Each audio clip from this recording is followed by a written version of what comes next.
बिस्मिल्लाहिर्रहमानिर्रहीम। अस्सलाम वालेकुम। आज 3 नवंबर बरोज़ मंगल हम बात करेंगे शरीफ ख़ानदान के हवाले से।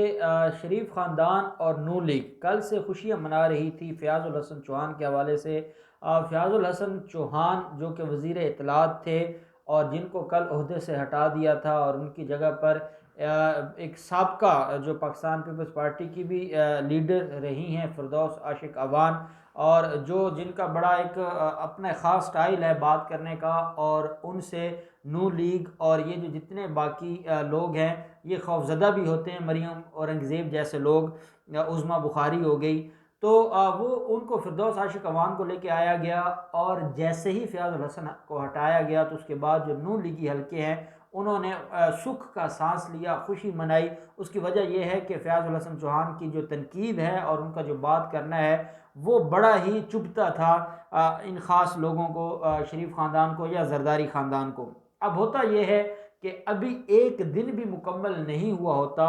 और शरीफ ख़ानदान और नून लीग की जो खुशियां हैं उनके ऊपर पानी फिर जाता है और उनके ऊपर एक और क़यामत आ गिरती है। और वो ये कि फ़याज़ुल हसन चौहान को जो कलमदान सौंपा जाता है वो वज़ीर जेल खाना जात बना दिए जाते हैं पंजाब के। अब जेल खाना जात के वज़ीर बनाने से मुराद ये है कि जो एक उसके पास पहले वो सिर्फ ज़ुबानी कलामी बात कर सकते थे, वो सिर्फ जो इनके ख़िलाफ़ जो मुख्तलिफ इनको एक्सपोज़ करना उनकी ज़िम्मेदारी थी या वो करते रहते थे। पहले सिर्फ ज़ुबानी कलामी बातें करते थे, अब उनके पास ऐसा कलमदान आ गया है कि जो दो बड़े लोग हैं शरीफ ख़ानदान के, जिनको आप कह सकते हैं कि वो शरीफ ख़ानदान के इस वक्त पाकिस्तान के अंदर वही हेड्स हैं और वही शरीफ ख़ानदान को चला रहे हैं। और नून लीग का भी एक बड़ा तबका उनको सपोर्ट करता है। शहबाज शरीफ और हमजा शहबाज, उनके ख़िलाफ़ जो मामलात चल पड़े हैं, अब फ़याज़ुल हसन चौहान ने जो उनके हवाले से रिपोर्ट मंगवाई है कि उनको कौन कौन सी सहूलियात दी गई हैं और उसकी क्या नोयत है, तो अब नून लीग ने दोबारा से ही वो गम बनाना शुरू कर दिया है, रोना शुरू कर दिया है। उनको ये लगा था कि शायद फ़याज़ुल हसन चौहान से उनकी जान छूट जाएगी, लेकिन फ़याज़ुल हसन चौहान उनकी जड़ों में बैठ गए हैं और दोबारा एक बड़ा एक्शन ले लिया है। जैसे ही फ़याज़ुल हसन चौहान को, और मैं समझता हूँ ये इमरान खान का एक बड़ा अहसन इक़दाम है, उसकी वजह यह है कि वज़ीर जेल खाना जात ऐसे शख्स को होना चाहिए कि जो माफियाज़ के ख़िलाफ़ कार्रवाई करे। ये वो लोग हैं, अगर इनको वीआईपी गाड़ी ना मिले तो ये बख्तरबंद गाड़ी में आना अपनी तौहीन समझते हैं। और रमज़ान शुगर मिल केस की जिस दिन समाअत थी तो हमजा शहबाज सारा दिन गाड़ी बाहर खड़ी रही और वो आए नहीं, और अगले दिन जब शहबाज शरीफ ने आना था तो उसी बख्तरबंद गाड़ी में दोनों को लाया गया। और पहला जो रोना था, जो अदालत के सामने रोया शहबाज शरीफ ने, वो ये था, जनाब बड़ी ज़्यादती हो रही है, बख्तरबंद गाड़ी में लाया गया और मैं नीचे लेट कर आया हूँ और मेरी क्योंकि मेरी तकलीफ़ ऐसी है, परेशानी ऐसी है, तो मेरे लिए ये बड़ा मसला है कि मुझे बख्तरबंद गाड़ी में लाया गया। अब जो इनको वहाँ पर सहूलियात मिली हुई थी, मैं समझता हूँ कि अब उसमें काफ़ी कमी होगी और होनी भी चाहिए कि जिन लोगों ने मुल्क को लूटा है उनको जब तक टफ किस्म के एहतसाब का सामना नहीं करना पड़ेगा तब तक कोई रिकवरी नहीं होगी। और ये सिर्फ शरीफ ख़ानदान का नहीं, बड़े बड़े माफियाज हैं जो जेलों में पड़े हैं और उनकी इस्लाह करना बड़ा ज़रूरी हो चुका है। दूसरी तरफ आप देखते हैं कि मॉडल टाउन के हवाले से भी मैं ज़रूर बात करूंगा कि आज जो एक डेवलपमेंट हुई है, मॉडल टाउन सान्या के जो पुलिस के मुलजमान थे, जो नामजद एफआईआर में मुलजमान थे, जो पीएसपी थे, वो पुलिस ऑफिसर्स को आज पंजाब पुलिस ने दोबारा से ओहदों पर बहाल कर दिया है। जो डीएसपी थे, जो एसएचओ थे, जो बाकी अफसरान थे, उनको दफ्तरों में तैनाती कर दी है। हालांकि वज़ीर आज़म इमरान खान ने रोक दिया था उनकी तैनाती को, और इमरान खान ने यह कहा था कि जो सानिया मॉडल टाउन के मुलजमान हैं उनको तैनात नहीं किया जाएगा जब तक केस पेंडिंग है, जब तक मॉडल टाउन केस की कार्रवाई चल रही है। लेकिन इमरान खान के जो अहकामात थे उनको हवा में उड़ा दिया पंजाब पुलिस ने, और आज डीएसपी और जो एसएचओज हैं या जो छोटे ऑफिसर्स हैं या जो पीएसपी ऑफिसर्स हैं जो सानिया मॉडल टाउन में मुलजमान थे, जो नामजद थे एफआईआर में, उनको तैनात कर दिया है। उसकी भी हम मजम्मत करते हैं और हम वज़ीर आज़म इमरान खान से ये मुतालबा करते हैं और उस्मान बुज़दार से कि इन लोगों के ख़िलाफ़ कार्रवाई की जाए और जो जो पुलिस अफसरान मुलव्वस थे या नामज़द थे एफआईआर में, उन लोगों को तैनात ना किया जाए और उनको घर भेजा जाए, उनको सस्पेंड किया जाए। जब तक उनके खिलाफ केस पेंडिंग है तब तक उनको काम न करने दिया जाए। दूसरी तरफ एक और अहम जो आज न्यूज़ थी वो ये थी कि 13 दिसंबर को लाहौर का जलसा है नून लीग का, और वो जलसा उसके बारे में ये कहा जा रहा है और इस पर बात हो रही है नून लीगी हलकों में कि ये कोई बहुत बड़ा ब्रेक थ्रू होगा और ये जलसा जो इमरान खान के जलसे थे लाहौर में मीनार पाकिस्तान में, उन जलसों के साथ मुवाजना किया जा रहा है और इसके ऊपर बड़ी तैयारियां चल रही हैं। मरीम नवाज़ ने जो फोर्स बनाई है, शेर जवान फोर्स, और बाकी जो उनकी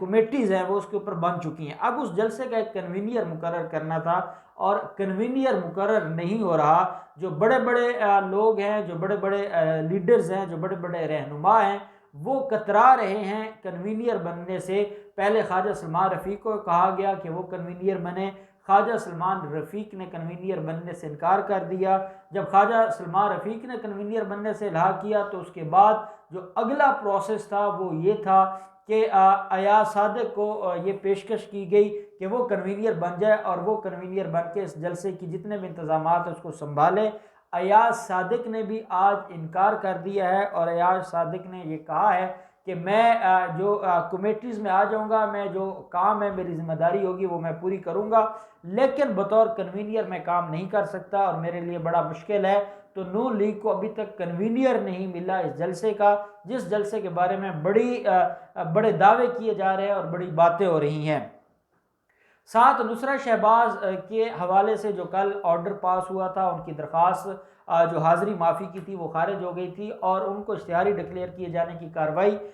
जो शुरू हुई थी उसमें जो 4 सफ़ात पर मुश्तमिल जज जवाद उल हसन साहब का फ़ैसला आया है उसमें ये बात भी सामने आई है कि नुसरत शहबाज के जो असासा जात हैं उनकी रिपोर्ट भी अदालत ने तलब कर ली है और अदालत ने यह कहा है कि उनको ना सिर्फ इश्तिहारी डिक्लेयर किए जाने की कार्रवाई उनके खिलाफ चलेगी बल्कि जो उनके असासा जात हैं उनको भी मुंजमद किया जाएगा। और नुसरत शहबाज के असासों की तफसीलात अदालत ने तलब कर ली है और नून लीगी हल्के ये भी कह रहे हैं कि शहबाज शरीफ की अहलिया की जो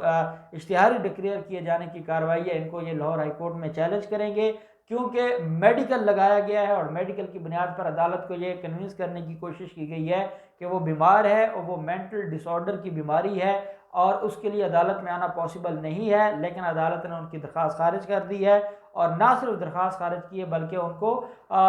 इश्तिहारी डिक्लेयर करने की कार्रवाई भी शुरू कर दी है, जिसके ऊपर नून लीगी हल्के ये बता रहे हैं, ज़रा ये कहते हैं कि अब इस मामले को ये लाहौर हाई कोर्ट में लेके जा रहे हैं और ये कोई रिलीफ लेना चाहते हैं।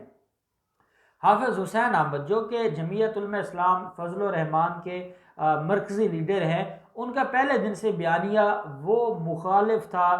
नवाज शरीफ के बयानिए के और नून लीग के बयानिए के। अब मुझे जहाँ तक लगता है आज जो उन्होंने बात की है उन्होंने बड़े खुल के कहा है, हालांकि वो डेली बेसिस पे ये बातें कह रहे हैं लेकिन आज उन्होंने खुल के ये कहा है कि जो कुछ हो रहा है, जो कुछ हमारे साथ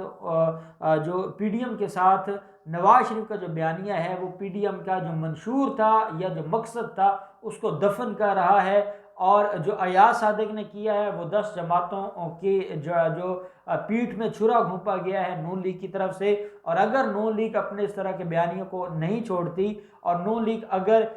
तसादम की सियासत से बाहर नहीं आती तो पीडीएम का जो फ्यूचर है वो बड़ा ही स्याह है। और उसके ऊपर हम जो रिलीफ लेना चाहते थे या जो हमको कामयाबी लेना चाहते थे या जो हम हुकूमत के खिलाफ को बहुत बड़ी जो एक ब्रेक थ्रू लेकर आना चाहते थे उसमें हमें नाकामी होगी। उसकी वजह यह है कि जो